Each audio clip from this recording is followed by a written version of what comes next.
Borda, Croeso Gymru. More specifically, welcome to a track high above Enfield in Snowdonia. I've been asked to do a walk around of the Royal Enfield Bullet Trials. So I brought it up here, have a quick look around. Hopefully it'll be a bit peaceful, won't get too many interruptions. So that's the bike. So what is it? Essentially it is just like any other Royal Enfield 500cc Bullet. God, it's a bit windy up here, I'm beginning to regret that already.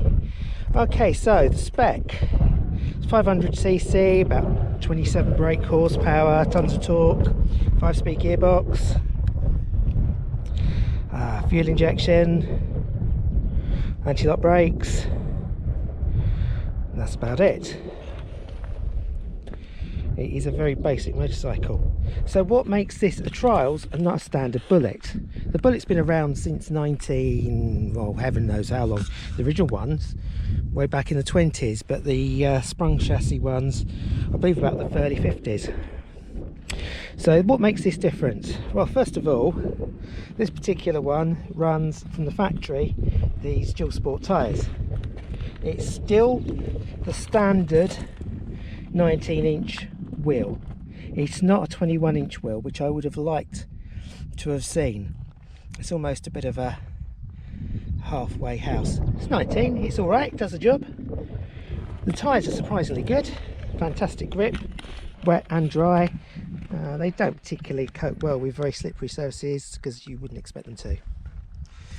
Another big difference you've got, whereas the forks on a standard Bullet have got big shrouds on, these don't, these have gaiters. The biggest difference, and the most obvious difference, is a bit of drain pipe, yeah, the exhaust. As you can see, the exhaust runs very similar to, say, an HT aerial trials bike of the 50s or 60s. Runs low at one point, but then kicks up at the back. It's got a single seat. Now, you cannot have this with a pillion. The reason for this is this apes the original trials frames. There is no provision for pillion pegs because of the high level exhaust that's been cut out at the factory. As you can see, there is just no loop down there on the frame. Normally, I believe the loop is somewhere down there, but it's not fitted on these models. This one is in the colours of the, what I believe is the 350 in India, in the home market. They come in chrome tank and green, which is just like Johnny Britain's famous one, or this red and silver. But that's it, that's basically the bike. There's not really a lot to say. How does this differ from the standard bike? Okay, so I'll cover that going front to back. Okay, so this one's different. I've got a Clean sticker on the front. I've got copious amounts of mud, as you can see, where I've been splashing around today. The Works headlamp guard. If you decide to fit it, it's quite simple. You have to take the headlamp out, replace the top fitting with this module, and then it simply screws in one screw there, one screw there. I've changed the pilot bulbs for LEDs. The reason for that is it is a thumping single, one's already gone.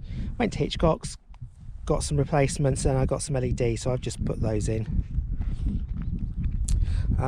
This one has also got two other non-standard items. First of all, we've got the dash plate, which is down there. That's standard Royal Enfield one. You can buy that as a standard accessory. I'd recommend it. The reason for that is the rear brake master cylinder is down and in exposed position underneath. I don't know if you can see that.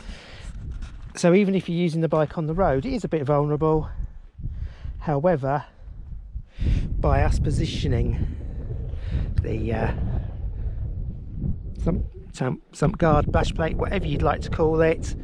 By us positioning it there, it protects it. The only other accessory that this has got that's from the factory are the compact engine bars, just to give the current cases a bit of protection. They are home market accessory only. You cannot get them officially, or you couldn't when I bought them from the UK. They fit quite easily, it wasn't too bad. There isn't much clearance with the gear lever, but it doesn't impede it. They're okay. I just got those to give it a bit of protection because I knew I might get some rough old lanes around this way.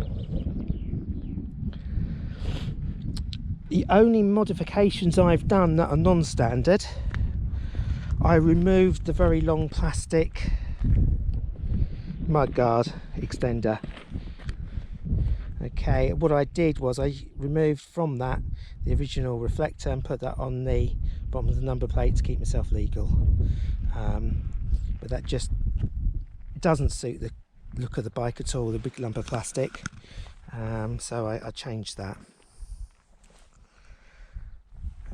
Going up front, I've got a mount for the GoPro and I've got a TomTom mount as well. Otherwise it's a standard Royal Enfield Bullet 500 Works Replica Trials, or as they call it there, the Royal Enfield Bullet Trials Works Replica since 1901, made like a gun. That's it. I hope you found it useful, hope it interesting, and hope you enjoy the scenery.